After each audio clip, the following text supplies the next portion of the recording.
And there's a lot more detail and pictures and galleries and all the things we're going to talk about. So let me give a little bit of a backstory before we jump into everything about the phone. I was in Berlin for the very first Samsung Note announcement, when the very first one came out 4 years ago. And I remember thinking to myself, what the expletive is Samsung thinking, putting a phone that big in the mainstream? Previously, Dell had some larger phones. They were kind of fringe devices. It turns out, though, Samsung had more foresight than anybody gave them credit for, or perhaps they stumbled backwards into what was a hit category. They've had 4 generations to try and get this right. And a little bit of spoiler alert, I think they hit this one out of the park. Let's go ahead and start with hardware. So if you watched my reviews for the years, you know I've been really hard on Samsung in the past. I think they've had kind of uninspired designs. It looked like they just designed one new device every 3 years and just made different size variations of it, when they made a tablet or a phone. Not here and not anymore. So Samsung added beveled edges to the device that make it look, for lack of a better word, just sharp.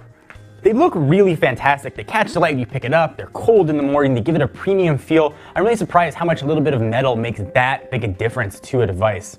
So picking up this versus an older Samsung device, as Todd described, is like comparing a shoddy secondhand suit to a freshly pressed new one. It's cleaner, refined, and something I think you could put trust in.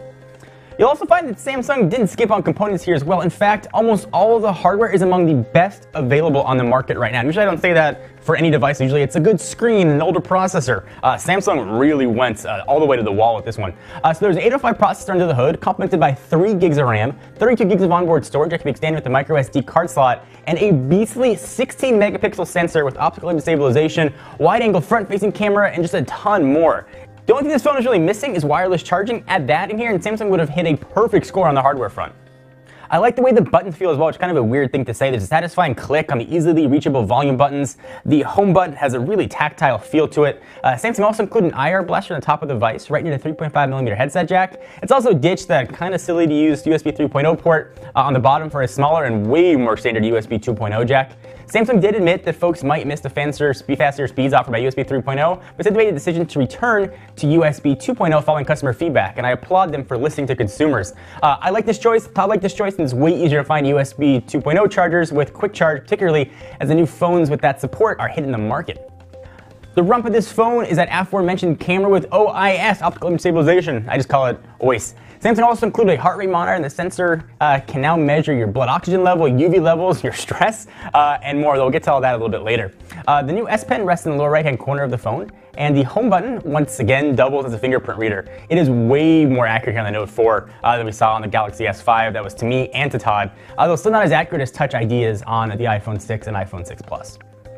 The back cover, while being redesigned and thank goodness no longer has fake stitching on it, can be removed, and it feels really good on this device. It's still a bit of flimsy plastic when you pull it off, but I would trade that any day for having a removable battery, and Samsung really makes that super easy to pop this thing off. You can access a SIM card and micro SD card slot. So yeah, it's a little bit flimsy when you pull it off. When it's on here, it sits almost flush to the back of the battery, so you don't feel any sort of give. It feels really premium.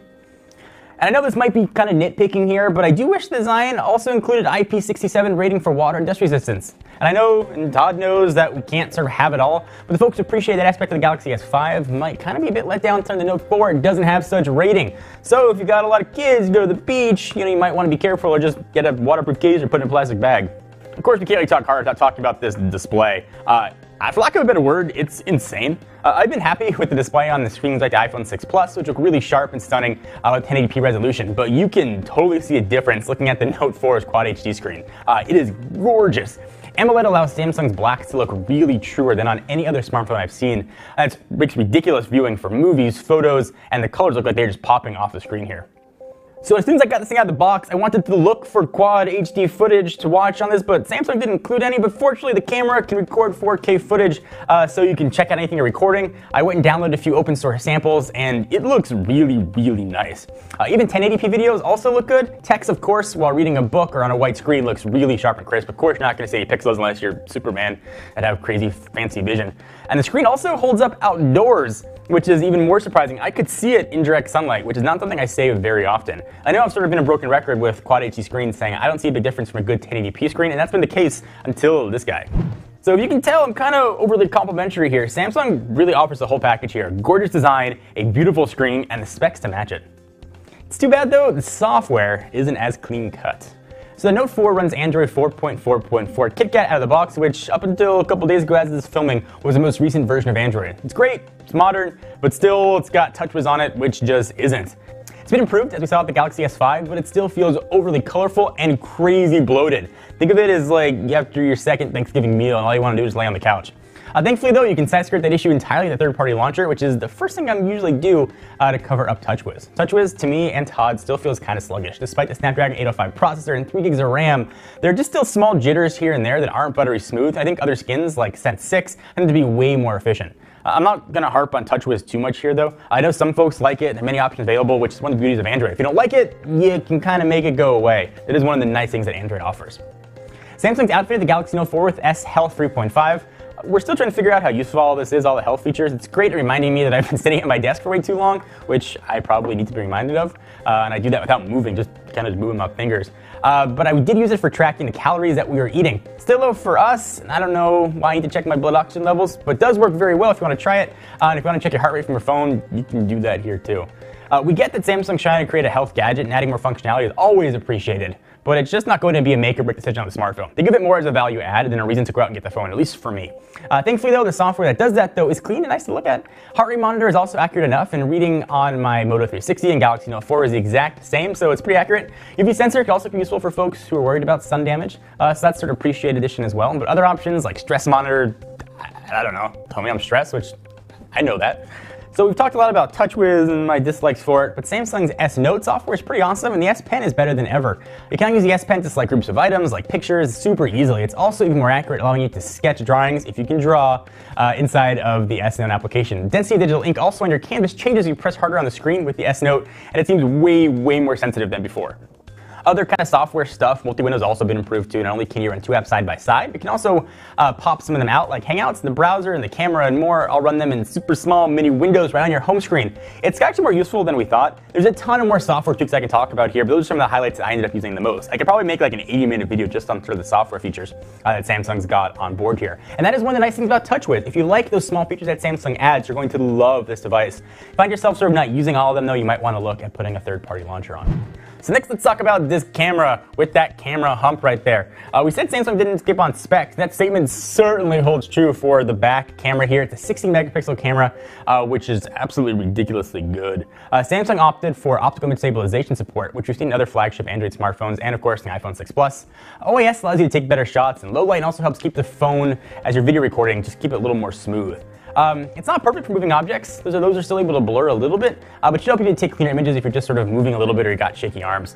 We've got a video sample right down below if you want to take a look at that and see what it looks like. We shot it outside. But video quality came out really nice as well. On the picture front, the shots we took on the Note 4 also came out really nice. Unsurprisingly, they look very good, especially in low light. If you want to see examples of all those, hit the link down below and go to Todd's article. You can see a whole gallery of all damn pictures. One of the things I'm always worried about with the Quad HD phone is battery life. One of the main reasons we like to test phones for just a few days here is that often there seems to be improvements with battery life over time, and that was definitely the case with things like Moto 360, and it certainly holds true with the Galaxy Note 4. First couple days we used it, battery life went by pretty fast. It's probably because I was using it more than I would.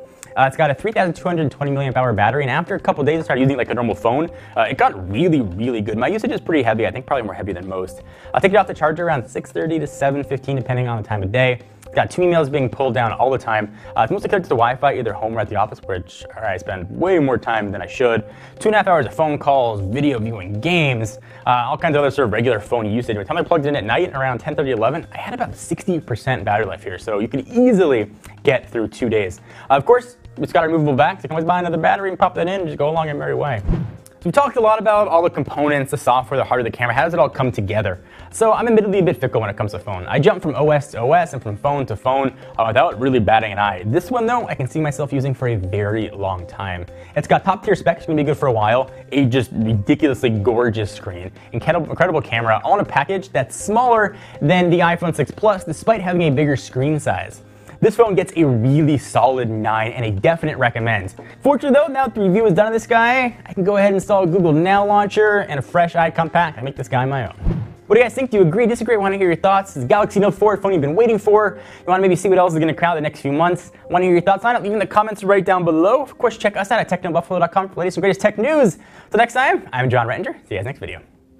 Thank you guys for watching. If you want to see more videos from people who just love technology, hit the big subscribe button right here. We put up videos almost every single day. If you want to see us play video games, albeit sometimes a bit poorly, check us out at our Twitch channel at twitch.tv/technobuffalo. Links also right down below.